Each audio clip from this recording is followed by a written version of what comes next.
Alors là, on se retrouve sur notre boîte de dérivation et juste ça, c'est le support qu'il faudra l'accrocher comme ça au mur ou là où vous voulez poser votre BAES.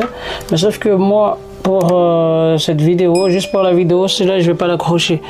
Je vais pas l'accrocher, mais j'ai déjà fait un trou ici pour passer les câbles.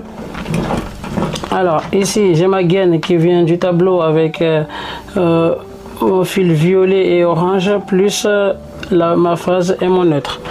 Alors moi ce que je vais faire, je vais les faire passer à l'intérieur comme ça.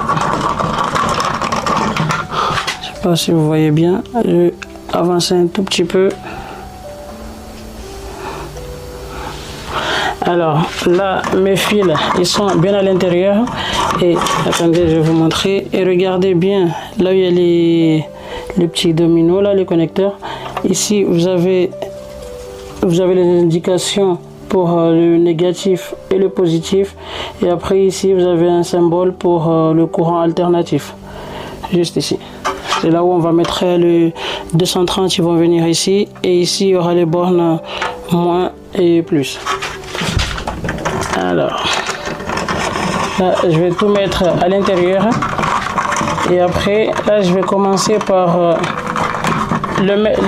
l'alimenter en 230.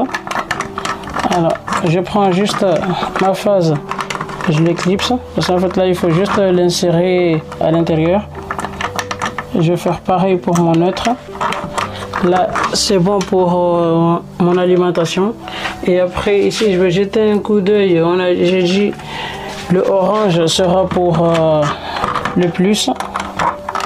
Voilà. Et le violet, je vais le mettre pour la borne négative. Là, c'est bon. Mon branchement est terminé.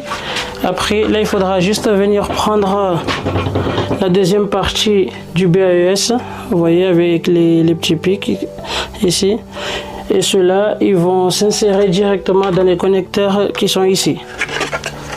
Alors, il faudra venir juste l'emboîter comme ça. Là, c'est bon. Mon BAES est bien branché. Et après, venir mettre le cache. Alors, le cache, il se met comme ça. Et là, notre branchement est terminé. Et après, ça veut dire que là, si je mets le courant, celui-là, il va s'allumer, mais il ne va pas s'allumer à plein puissance.